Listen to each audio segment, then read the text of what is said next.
Hello everyone, I welcome you all in Vedantu Commerce channel. I Dimple Tiwari, your economics master teacher, will give you a very important information about what. आपको पता है हम किस बारे में video बनाने वाले हैं? आज एक इम्पॉर्टेंट टॉपिक पर हम वीडियो बनाने वाले हैं जो सभी को बहुत पसंद है, सभी इसके लिए बहुत कंसर्न है. Why should we take commerce? कि हमको कॉमर्स क्यों लेना चाहिए? ऑल दो कि जब 9th या 10th में होते हैं तब हमने सोच लिया होता है, हमारे पेरेंट्स जो होते हैं वो प्री डिसाइडेड होते हैं कि भाई बच्चे को साइंस लेना चाहिए. मोस्ट ऑफ देम ऐसे होते हैं जिन साइंस स्ट्रीम के लिए वो बहुत ज्यादा कंसर्न होते हैं. उन्हें लगता है कि बच्चा अगर साइंस लेगा दैट मीन्स कि वो साइंटिस्ट ही बन जाएगा, but that is not true. ठीक है. So if you are in 9th और 10th you decided what you want to take in 11th. Initially आप डिसाइड कर चुके होते हैं, लेकिन क्या होता है ना कि कभी कभी पेरेंट्स के फोर्स की वजह से वो ज्यादा इंसिस्ट करते हैं कि भाई आपको साइंस ही लेना चाहिए, तो लोग साइंस ले लेते हैं.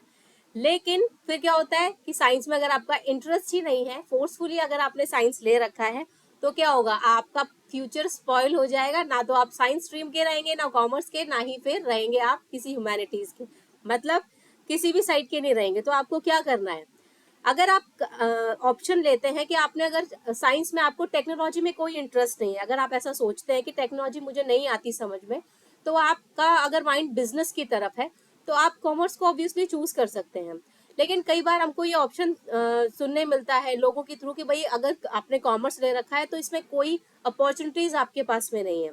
But that is absolutely wrong. ऐसा कुछ नहीं होता कि कॉमर्स में अपॉर्चुनिटीज नहीं है. मल्टीपल अपॉर्चुनिटीज हैं आपकी कॉमर्स स्ट्रीम अगर आप चूज करते हो तो. अगर आपने कॉमर्स ले रखा है तो आप क्या करोगे, आप सबसे पहले सबके पास ऑप्शन क्या है कि वो सीए कर सकता है. बट सीए एक ही ऑप्शन नहीं है कि आप सिर्फ सीए कर सकते हो. आप डेटा एनालिस्ट बन सकते हो. ठीक है. आप आईईएस एग्जाम भी दे सकते हैं, Indian statistical service, Indian economic service. ये दो तरीके के एग्जाम है जो यूपीएससी, जिस तरीके का आपका आईएएस एग्जाम है, इस एग्जाम को भी यूपीएससी ही कंडक्ट करवाती है. और ये आपका साल में एक बार होता है एग्जाम, जिसमें आप एक रिटर्न टेस्ट देते हैं. उसे क्वालिफाई करने के बाद आप इंटरव्यू फेस करते हैं. और इसमें आप एक इकोनॉमिस्ट की पोस्ट पर काम करते हैं. आपने देखा है ना, बजट बजट में एक इकोनॉमिस्ट का इंपॉर्टेंट रोल होता है. ये नहीं कि गवर्नमेंट का रोल होता है, उसके पीछे काम करने वाला एक इकोनॉमिस्ट होता है जो ये डिसाइड करता है कि बजट में किस जगह पर एलोकेट करना चाहिए रुपीज. पैसा आता कहाँ से है, पैसा जाता कहाँ है, तो एलोकेशन ऑफ रिसोर्सेस किस मैनर में होना चाहिए. यहाँ पर कॉमर्स के बंदे का ही, यानी कि इकोनॉमिस्ट होना चाहिए, वो उसको ये नॉलेज होती है. अब आप बात करें कि अगर आपने कॉमर्स ले रखा है तो आप एक एम्प्लॉय हो सकते हो, सेल्फ एम्प्लॉय भी हो सकते हो, अपना कोई बिजनेस शुरू कर सकते हो. इन्वेस्टर, आपने अगर आपके पास में पैसे हैं तो आप इन्वेस्ट कर सकते हो किसी बिजनेस में.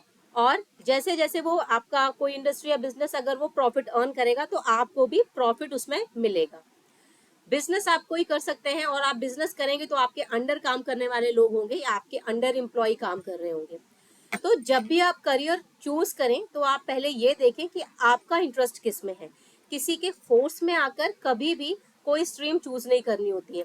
अगर आपको लगता है कि आप सोसाइटी या सोशल वर्क में अच्छे हैं, सोशल वर्क में ये नहीं कि पैसा नहीं होता, अगर आप किसी ऐसी संस्था से जुड़ जाते हैं तो वहां पर भी आपको अर्निंग मिलती है. कई सारी आपकी ऐसी जगह है जहाँ पर जो सोशल वर्क होते हैं, सोशल वर्कर्स होते हैं, उनकी जरूरत होती है. तो ऐसी जगह पर भी उनको इनकम मिलती है. तो कैसे सोसाइटी को हैंडल करना है, उनकी प्रॉब्लम्स को कैसे रिजॉल्व करना है. गवर्नमेंट कोई डायरेक्टली आके लोगों का प्रॉब्लम रिजॉल्व नहीं करती है, वो कोई मीडिएटर चुनती है, लेकिन वो मीडिएटर केपेबल होना चाहिए उस सोसाइटी के लिए. तो ह्यूमैनिटीज लेते हो तो आपको सोसाइटी की नॉलेज होनी चाहिए. अगर बिजनेस में इंटरेस्ट रखते हो तो आपके पास में कॉमर्स होना चाहिए. अगर आप टेक्नोलॉजी में इंटरेस्ट रखते हो तो आपके पास, तो आप साइंस ले सकते हो टेक्नोलॉजी के लिए. ऐसा नहीं कि साइंस लेने वाला बंदा ही सक्सेसफुल होता है, और अगर किसी ने कॉमर्स या फिर ह्यूमैनिटीज ले रखा है तो वो सक्सेसफुल नहीं होगा. आपके पास में जो भी चीज है, जो भी स्ट्रीम है, उसमें अगर आप एफिशिएंट है, आप अच्छी नॉलेज रखते हैं, आप उसके थ्रू कुछ प्रैक्टिकल काम कर सकते हैं, तो हर एक वो ऑप्शन जो आपने चूज किया हुआ है वो इनकम जनरेट करके देता है. सिर्फ अब साइंस किसी ने फोर्स से दिलवा दिया आपको, लेकिन आप उसमें कुछ कर ही नहीं पाए, तो वो वर्थलेस है, फिर वो उसका कोई काम नहीं है.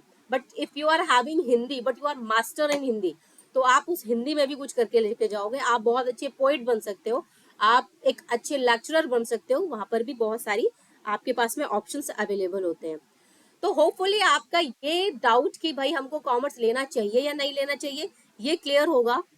ठीक है, तो आप जब भी ऑप्शन चूज करें तो अपने इनर बीइंग से पूछें कि आप किस चीज में अच्छे हैं। अगर आपको लगता है कि आप कॉमर्स में अच्छे हो तो डेफिनेटली चूज करो। ठीक है, यहाँ पर ये भी है, मैं दोनों में अगर कंपैरिजन करूँ ना तो आपको जो अगर क्रिएटिविटी आप देखोगे तो दोनों में ही है, साइंस में भी है और कॉमर्स में भी है। लेकिन अगर किसी का टेक्निकल माइंड नहीं है तो वो इस ऑप्शन की तरफ आ सकता है। कोई इनोवेटिव आइडिया है उसके पास में तो उस इनोवेटिव आइडिया को लेकर कोई भी बिजनेस ओपन कर सकता है। और इनोवेशन, आपका जो कॉमर्स है वो इनोवेटिव आइडियाज पर डिपेंड करता है। जितने इनोवेटिव आप होंगे उतना ही बिजनेस आपका अच्छा चलेगा। इनोवेटिव मतलब जो लोगों की प्रॉब्लम को भी रिजॉल्व कर पाए, ऐसा इनोवेशन होना चाहिए। ऐसा नहीं कि वो इनोवेशन किसी काम का ही नहीं है। Okay, so that's all for today's video. We will meet in the next video. Till then, keep learning and keep practicing.